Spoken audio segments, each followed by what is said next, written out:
গুলোকে আবার পুনরায় করবেন এই উপায় নাই। এখন আপনার জন্য একটাই রাস্তা খোলা, আপনার ইবাদত গুলো সঠিক ভাবে করা, জাননেওয়ালা ব্যক্তির কাছ থেকে জেনে নেওয়া। আর দ্বিতীয় নাম্বার হলো আল্লাহর কাছে কেঁদে কেঁদে মাফ চাওয়া। কেননা মনে রাখবেন নামাজি আমার মায়া, আমার আল্লাহর দয়া অনেক বেশি, আমার আল্লাহর মায়া অনেক বেশি, আমার আল্লাহর ভালোবাসা অনেক বেশি। এই জন্য আমার আল্লাহ বলেছেন, বান্দারে তোমরা আমার রহমত থেকে নিরাশ হয়ে যেও না। ও আমার বান্দারা, তোমরা আমার রহমত থেকে যেন নিরাশ হয়ে যেও না। এই জন্য আমার আল্লাহ কোরআনের মধ্যে বললেন, ইন্নাল্লাহু ইউহিব্বুত তাওয়াবিন ওয়া ইউহিব্বুল মুতাতাহহিরিন। আমার আল্লাহ বলেছেন, তওবাকারীদের আমি আল্লাহ বড় ভালোবাসি, আর পবিত্রতা অর্জনকারীদের বড় পছন্দ করি। এই জন্য আমার আল্লাহ কোরআনে কারীমের ভিতরে 117 জায়গায় শাস্তির কথা বলেছেন, 234 জায়গায় আমার আল্লাহ ক্ষমার কথা বলেছেন, শীতকালের কথা আমার আল্লাহ 5 জায়গায় বলেছেন, গ্রীষ্মকালের কথা আমার আল্লাহ 5 জায়গায় বলেছেন, 13 জায়গায় আমার আল্লাহ দরিদ্রতা নিয়ে আলোচনা করেছেন, সচ্ছলতা নিয়ে আমার আল্লাহ 26 জায়গায় আলোচনা করেছেন, 115 জায়গায় পৃথিবীর বর্ণনা দিয়েছেন, 115 জায়গায় আমার আল্লাহ আখিরাতের বর্ণনা দিয়েছেন, 77 জায়গায় আমার আল্লাহ জান্নাত নিয়ে বলেছেন, 77 জায়গায় আমার আল্লাহ জাহান্নাম নিয়ে বলেছেন, 88 জায়গায় আমার আল্লাহ ফারিস্তা নিয়ে বলেছেন, 88 জায়গায় আমার আল্লাহ ইবলিস শয়তান নিয়ে বলেছেন। আমার আল্লাহ কোরআনের মধ্যে 117 জায়গায় শাস্তির কথা বলেছেন, আর 234 জায়গায় ক্ষমার কথা বলেছেন। তার মানে 117 ইনটু 234, 117 ইনটু 234। তার মানে শাস্তি আল্লাহ তার বান্দা বান্দীদের জন্য যা রেখে দিয়েছেন, ক্ষমা কিন্তু তার বান্দা বান্দীদের জন্য ডবল করে দিয়েছে। আর জোরে বলেন, আর জোরে বলেন। এই জন্য ভয় পাওয়ার কোনো কারণ নাই, এই জন্য ভয় পাওয়ার কোনো কারণ নাই। আমার আল্লাহ চাই বান্দা আমার কাছে ফিরে আসো, আমার কাছে কেঁদে কেঁদে কেঁদে কেঁদে বলা, আমি আল্লাহ কথা দিচ্ছি তাদের দরখাস্তকে কবুল করে নেব, তাদের জীবনের গুনাহগুলোকে মাফ করে দেব। এই জন্য বান্দা স্যালেন্ডার যখন হবে, বান্দা যখন মর্মহত হবে, বান্দা যখন ব্যথিত হবে, বান্দার মধ্যে যখন অনুশোচনা আসবে, চোখের পানি ছেড়ে আল্লাহ দরবারে কেঁদে কেঁদে বলবে, মালিক এই গুনাহটা আমি বুঝতাম না করে ফেলেছি, কথা দিচ্ছি আর জীবনে এই গুনাহ করব না। যখন মালিকের দরবারে কেঁদে কেঁদে রাতের অন্ধকারে চোখ দিয়ে পানি ঝরিয়ে দেবে, আমার আল্লাহ ওই বান্দাকে আর ফিরিয়ে দিতে পারে না। আমার আল্লাহ ওই বান্দাকে আর দূরে ঠেলে দিতে পারে না। আমার আল্লাহ সঙ্গে সঙ্গে ওই বান্দার চোখের পানিকে কবুল করে নিয়ে তার জীবনের গুনাহগুলোকে মাফ করে দেয়। আরো জোরে বলেন, আরো জোরে বলেন। এই জন্য যে ব্যক্তি কাঁদতে পেরেছে সেই ব্যক্তি জ্ঞান হয়েছে। কেননা আমার আল্লাহ দুটো ফোঁটাকে বড় ভালোবাসে। এক নাম্বার হলো শহীদদের রক্তের ফোঁটা, আর দ্বিতীয় নাম্বার হলো বান্দার চোখের পানির ফোঁটা। ওই বান্দা যদি গুনাহ করার পরে আমার আল্লাহর কাছে যদি ফিরে আসে, চোখ দিয়ে যদি পানি ঝরিয়ে দেয়, আমার আল্লাহ সহ্য করতে পারে না, পারে না, পারে না, পারে না। আমার আল্লাহ ওর চোখ নিয়ে ওই এক ফোঁটা মাছের মাথার মতো পানি বার হলে ওই পানিটার মূল্য আল্লাহ এত বাড়িয়েছে, ওই পানিটা তার জন্য জাহান্নামের আগুন নিভিয়ে দেওয়ার জন্য যথেষ্ট হয়ে যায়। আরো জোরে বলেন। কেননা জাহান্নামীরা এত কাঁদবে, জাহান্নামীরা এত কাঁদবে, জাহান্নামীরা এত কাঁদবে, চোখে আর কোনো পানি থাকবে না। চোখের পানি সব শেষ হয়ে যাবে, ওই পানি দিয়ে নৌকা পর্যন্ত চলবে। জাহান্নামীরা এত কাঁদবে, এত কাঁদবে, এত কাঁদবে, চোখে আর তাদের পানি থাকবে না, চোখ দিয়ে খুন বার হবে, রক্ত বার হবে, কিন্তু ওই রক্ত বার হলেও কোনো কাজ হবে না, ওই খুন বার হলেও কোনো কাজ হবে না, ওই রক্ত বার হলেও কোনো কাজ হবে না, খুন বার হলেও কোনো কাজ হবে না। জাহান্নামীরা যখন কাঁদবে তাদেরকে কেউ মায়া করবে না, তাদেরকে কেউ দয়া করবে না, তাদেরকে মায়া ওই সময় কেউ দেবার না, তাদের উপরে আর কেউ দয়া করার নাই, কেউ সেদিনে কিন্তু তাদেরকে আর কোনো সাহায্য করার থাকবে না। এই জন্য আল্লাহ ডাইরেক্ট কোরআনের মধ্যে বললেন, ওয়াত্তাকু ইয়াওমান তুরজিউনা ফীহি ইলাল্লাহ সুম্মা তুওয়াফা কুল্লু নাফসিন মা কাসাবাত ওয়া হুম লা ইউযলামুন। এই জন্য আল্লাহ সুন্দর করে বললেন, ওয়াত্তাকু ইয়াওমান, তোমরা ওই দিনকে ভয় করো, ওই দিনকে ভয় করো, ওই দিনকে ভয় করা। ওয়াত্তাকু ইয়াওমান তুরজিউনা ফীহি ইলাল্লাহ, যেদিন তোমাদেরকে আমি আল্লাহর কাছে ফিরে আসতে হবে। তুরজিউনা ফীহি ইলাল্লাহ সুম্মা তুওয়াফা কুল্লু নাফসিন মা কাসাবাত, সেদিন প্রত্যেকের আমলগুলোকে তুলে ধরা হবে, বান্দার নামাজ তুলে ধরা হবে, বান্দার রোজা তুলে ধরা হবে, বান্দার দান তুলে ধরা হবে, বান্দার খায়রাত তুলে ধরা হবে, বান্দার যাকাত তুলে ধরা হবে, বান্দা পৃথিবীর জমিনে কি ভালো কাজ করেছিল, কি খারাপ কাজ করেছিল, সব তুলে ধরা হবে। এরপর আল্লাহ বলে, ওয়াহুম লা ইউযলামুন, সেদিনে মনে রাখবে আমি আল্লাহ কারোর উপরে অন্যায় ভাবে জুলুম করব না। সেজন্য আমার আল্লাহ সুন্দর করে বললেন, ওয়াত্তাকু ইয়াওমান তুরজিউনা ফীহি ইলাল্লাহ সুম্মা তুওয়াফা কুল্লু নাফসিন মা কাসাবাত ওয়া হুম লা ইউযলামুন। এজন্য আল্লাহ কোরআনের মধ্যে বললেন, তোমরা ওই দিনকে ভয় করো না, তোমরা ওই দিনকে ভয় করো যেদিনে তোমাদেরকে আমার কাছে ফিরিয়ে আসতে হবে, যেদিনে তোমাদেরকে আমার কাছে ফিরিয়ে দেওয়া হবে, আমার কাছে চলে আসতে হবে। সেদিনে আমি আল্লাহ প্রত্যেকের আমলগুলোকে তুলে ধরবো, প্রত্যেকের ভালো কাজগুলোকে, মন্দ কাজগুলোকে তুলে ধরবো। ওহুম লা ইউযলামুন, সেদিনে কারোর উপর জুলুম করা হবে না, হবে না, হবে না। সেই দিনটার নাম হলো কিয়ামত, সেই দিনটার নাম হলো কিয়ামত, যেদিনে মানুষকে দেখে দেখে দেখে চোখ দিয়ে রক্ত বার করে ফেলবে, খুন বার করে ফেলবে, ওই খুন আর কোনো কাজে লাগবে না, ওই রক্ত আর কোনো কাজে লাগবে না, ওই রক্ত আর খুন কোনো কাজে লাগবে না। সেদিনে কাউকে সাহায্য করার কেউ থাকবে না, সেদিনে মাথার উপরে সূর্য নেমে আসবে।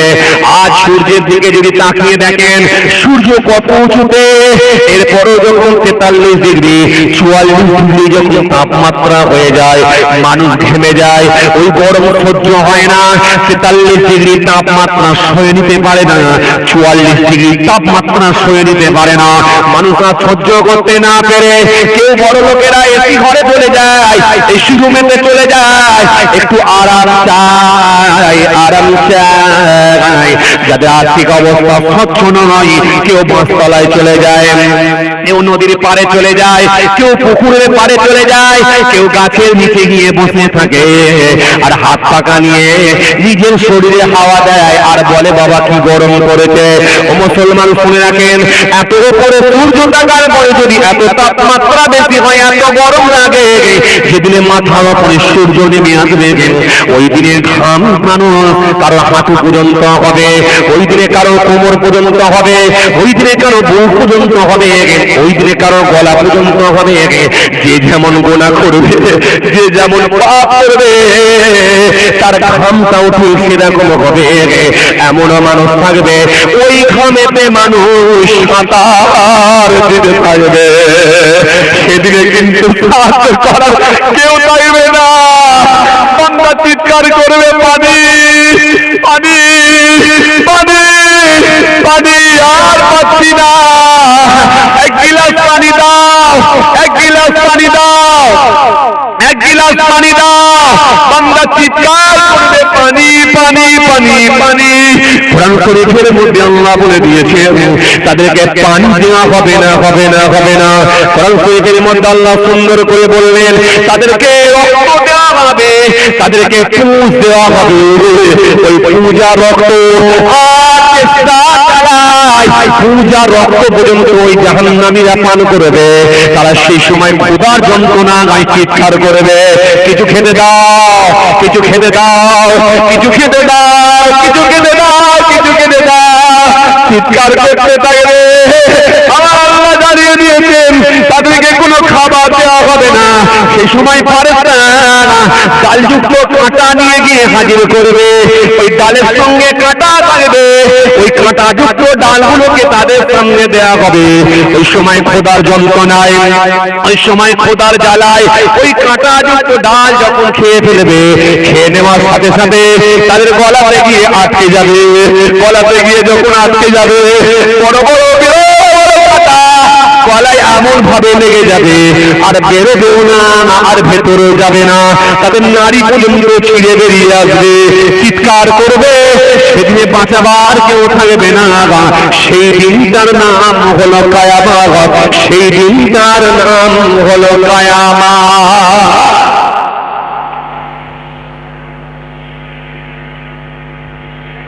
কিছু বুঝতে পারছেন বাবাজি? এখানে এক ফুটা কেঁদেলেন লাভ আছে, লস নাই। আর ওখানে কেঁদে আর কোনো লাভ থাকবে না। ওই কান্না কিচ্ছু হবে, কিচ্ছু হবে। বাট এটাই আল্লাহ বলতে চেয়েছেন আমাকে না দেখে, আমার আযাবকে না দেখে তোমার ভিতরে কতটা ভয়ভীতি ছিল এটা আমি দেখতে চাই। আমাকে না দেখে, আমার আযাব না দেখে, আমার শাস্তি না দেখে তোমার ভেতরে আমি আল্লাহর ভয়ভীতি, আমার আযাব গজবের ভয়ভীতি কতটা ছিল এটা দেখতে চাই। যদি তুমি পৃথিবীর জমিনে এক ফোঁটা কাঁদতে পারো আমি কথা দিচ্ছি তোমাকে ক্ষমা করব, মাফ করে দেব। কেন? আমি তো মাফ করতে ওয়ালা, আমার রহমত তো অনেক বেশি, আমার দয়া তো অনেক বেশি। 100টা ভাগে ভাগ করেছি, মাত্র একটা দয়া গোটা পৃথিবীতে আমি বন্টন করেছি, গোটা পৃথিবীতে আমি দিয়ে দিয়েছি একটা দয়া। এই 100টা ভাগে ভাগ করে মাত্র কিঞ্চিত সামান্য বিন্দু মাত্র দয়া নিয়ে গোটা পৃথিবীতে বন্টন করে দিয়েছি। ও বান্দা একবার তাকিয়ে দেখ, একটা মুরগি ধারি তার বাচ্চাকে চিলের সামনে যেতে দেয় না, একটা মুরগি ধারি তার বাচ্চাকে চিলের মুখে যেতে দেয় না। ওই চিলটার সঙ্গে মোকাবেলা করে, ওই চিলটার সঙ্গে সে লড়াইয়ের জন্য তৈরি হয়। ওই মুরগি কাম থাকতে সে লড়াই করবে চিলের সঙ্গে, তার বাচ্চাকে চিলের পেটে যেতে দেয় না। এই মুরগি ধারিটার ভেতরে কে দয়া দিল তার বাচ্চার উপরে, এত মায়া ভালোবাসা কে দিল একবার বল। ও বান্দা বল, বল বান্দা বল। একটা ছোট্ট বাচ্চা, 6 মাসের বাচ্চা, 3 মাসের বাচ্চা, বল মায়ের পাশে যখন ঘুমিয়ে আছে, শুয়ে আছে, রাত 2টো বাজে, ওই 3 মাসের বাচ্চা, 6 মাসের বাচ্চাটা যখন পেটচাপ করে ফুসফুস করছে ডান দিকে বাঁ দিকে যখন ঘুরে যাচ্ছে, ওই মা জননী মায়ের ঘুমটা ভেঙে যায়। ঘুমটা ভেঙে যাওয়ার পর তার বাচ্চার দিকে তাকিয়ে দেখে বাচ্চাটি পেটচাপ করে পড়ে আছে, তার কাঁথাটা ভিজে গেছে। ওই জননী মা হাসি মুখে, তার মধ্যে কোনো বিরক্তি নাই, তার মধ্যে কোনো ক্লান্তি নাই, তার মধ্যে কোনো দুঃখ নাই, তার মধ্যে কোনো রাগ নাই। ওই মা জননী মা একটা কাঁথা, শুকনো কাঁথা, রাত 2টোর সময় তাকে কেউ তোলে না, খালি বাচ্চাটা একটু ডান দিক বাঁ দিক ছটফট করছে, অমনি মায়ের ঘুমটা ভেঙে যায়। ওই মা সেই সময় ভিজে কাঁথাটা, পেচ্ছাবের কাঁথাটা সরিয়ে দিয়ে, ধরে দিয়ে, সরিয়ে দিয়ে, ফেলে দিয়ে ওই শুকনো কাঁথাটা নিয়ে ওই বাচ্চার তলায় দিয়ে দেয়। ওই আপনার কি বলে, ছোট্ট ওই যে আপনার কি বলে, ওই কাঁথাটা বাচ্চার নিচেতে দিয়ে দেয়, দিয়ে বাচ্চাটাকে জড়িয়ে ধরে, জড়িয়ে ধরে নিজের স্তনখানা বাচ্চার মুখে দেয়, দিয়ে বাচ্চার গায়ে চাবড়াতে থাকে আর গালে চুমা দিতে দিতে বলে, কচি বেটা তুমি উঠে পড়েছো, পেচ্ছাপ করে ফেলেছো বলে, না চাপ নেই, আবার শুকনো কাঁথা দিয়ে দিয়েছি বলে আবার বিছানার উপরে যখন চাবড়ে চাবড়ে ঘুম পড়িয়ে দেয়। ও বান্দা বল, ওই মা জননী মায়ের ভেতরে কে দয়া দিল, কে মায়া দিল, কে ভালোবাসা দিল, কে সিম্পিটি দিল, এটা একবার বল। আমি আল্লাহ, আমি তো দিয়েছি। যে আল্লাহ একটা মায়ের ভেতরে এত দয়া দিতে পারেন, যে আল্লাহ পাক একটা মুরগি ধাড়ির ভেতরে এত দয়া দিতে পারে, একটা গরুর উপরে এত দয়া, একটা বাঘের উপরে তার বাচ্চার উপরে এত দয়া, একটা সিংহর উপরে তার বাচ্চার উপরে এত দয়া, যে আল্লাহ সমস্ত মাখলুক সমস্ত সৃষ্টির ভিতরে এত দয়া দিতে পারে, তাহলে সেই আল্লাহর মধ্যে কত দয়া ভালোবাসা আছে একবারে ভাবে।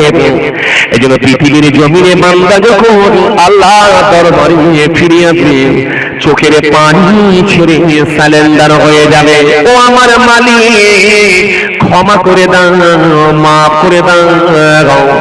আমার আল্লাহ ওই বান্দাকে আর সহ্য করতে পারে না, ওই বান্দার জীবনের গুনাহগুলোকে মাফ করে দেয়। কথা কিছু বুঝতে পারছেন? হ্যাঁ, আসেন, ওয়াজ বেশি আমি করতে চাইছি নি বাবাজি। মুসা নবীর ওয়াজ, দাউদ নবীর ওয়াজ, সুলাইমান নবীর ওয়াজ, ইউসুফ নবীর ওয়াজ, জাকারিয়া নবীর ওয়াজ, ইহইয়া নবীর ওয়াজ, নূহ নবীর ওয়াজ, অনেক ওয়াজ আপনাদের শোনা আছে। বড় পীর সাহেবের ওয়াজ, খাজা সাহেবের ওয়াজ, ওয়াইসকুরুনি হুজুরের ওয়াজ, মুজাদ্দেদ আল ফিসানি হুজুরের ওয়াজ, জামিরউদ্দিন চাটগামি সানাউল্লাহ পানিপত্তি হুজুরের ওয়াজ, হুজুর দাদা হুজুর কিবলার ওয়াজ, সব আপনাদের জানা। আমি আপনাকে বোঝাতে চাইছি এটাই যে আল্লাহ ইচ্ছা করলে ধরতে পারে, এই জন্য আল্লাহর কাছে ফিরে আসা, স্যালেন্ডার হওয়া, মাফ চেয়ে নেওয়া, আমি এটুকুই বোঝাতে চাইছি। আর যতটা পারা যায় অন্তত একটু সঠিক ভাবে অন্তত কিছু ভালো কাজ অন্তত করা, যতটা পারে চেষ্টা করব। ছোট ছোট ছোট ছোট ক্ষুদ্র ক্ষুদ্র কাজগুলো খুঁজে খুঁজে বের করবে, খুঁজে বার জীবনের কোন কাজটা আল্লাহর কাছে পছন্দ হয়ে যাবে, ভালো লেগে যাবে, সেটা একমাত্র আল্লাহই ভালো জানে, দুনিয়ার কোনো মানুষ জানে না। জানে না কোন কাজটা আল্লাহর কাছে পছন্দ হবে, সেটা আল্লাহই জানে, দুনিয়ার কোনো মানুষ জানে না। এত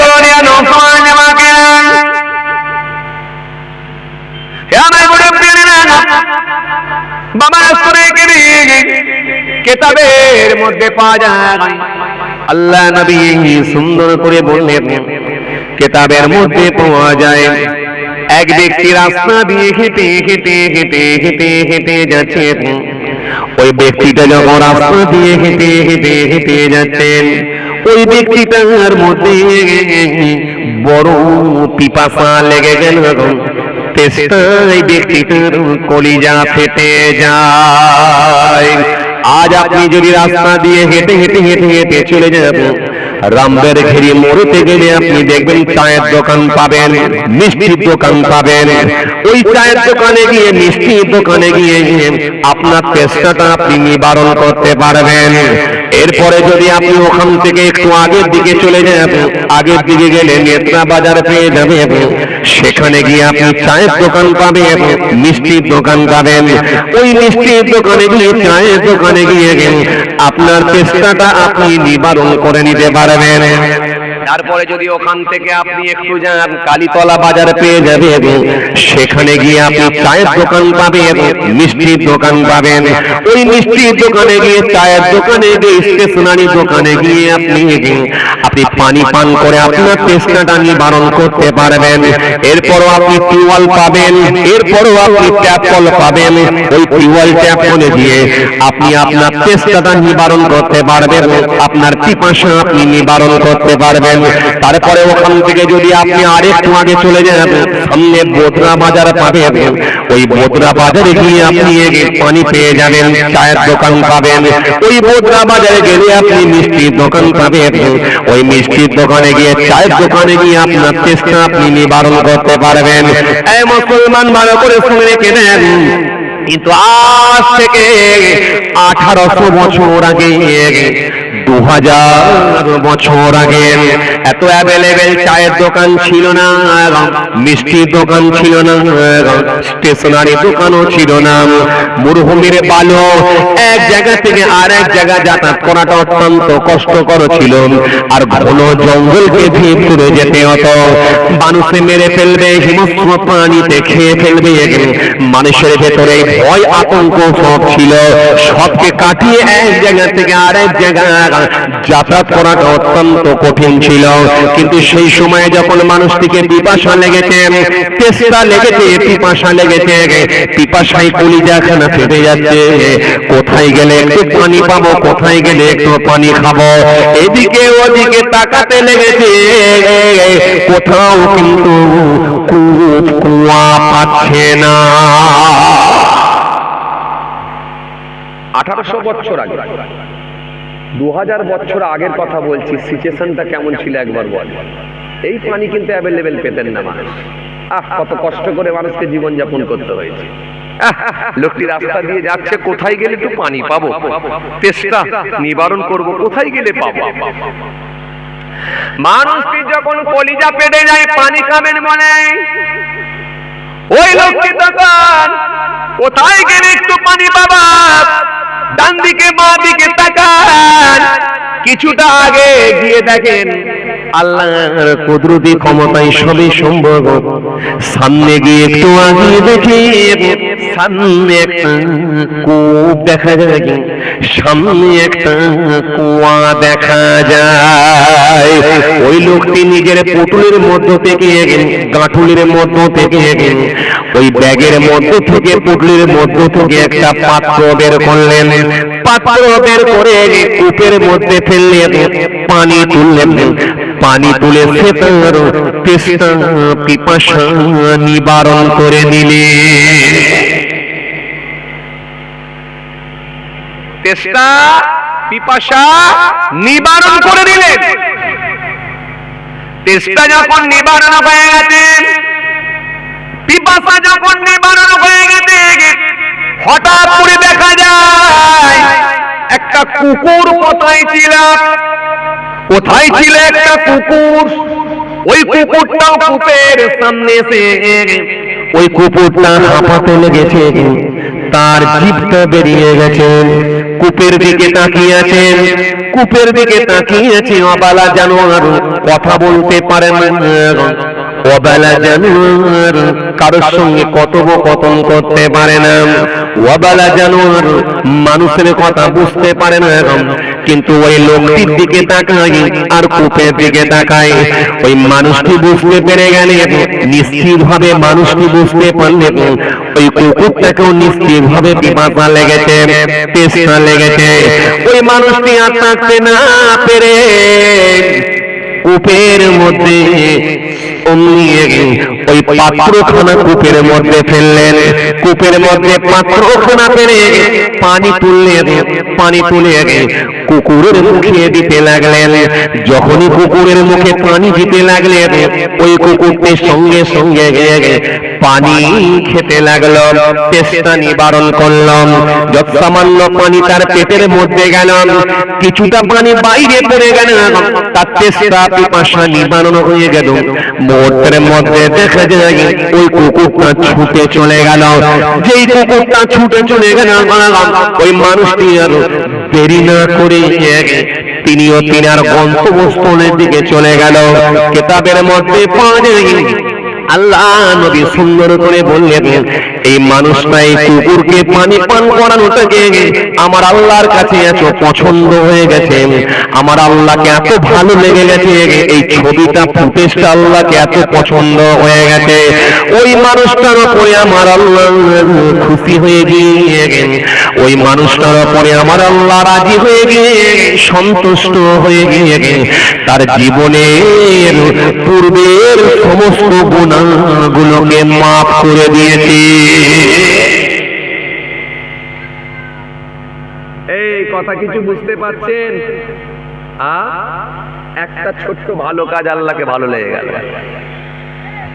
কি বুঝাতে চেয়েছিলাম বলেন তো? বুঝাতে চেয়েছিলাম আল্লাহর কাছে মাফ চাওয়া, ফিরে আসা। আর জীবনের কোনো ভালো কাজ যদি আল্লাহর কাছে পছন্দ হয়ে যায়, আপনি জ্ঞান, তার মানে আপনার কিছু ভালো কাজ ভেতরে রাখা। নামাজ রোজা ছাড়াও আরো কিছু ভালো কাজ খুঁজে বের করা। কি বার করবেন সেটা আপনার ব্যাপার, আপনি খুঁজুন, আপনি খুঁজুন, আপনি সব জানেন, আপনি খুঁজুন।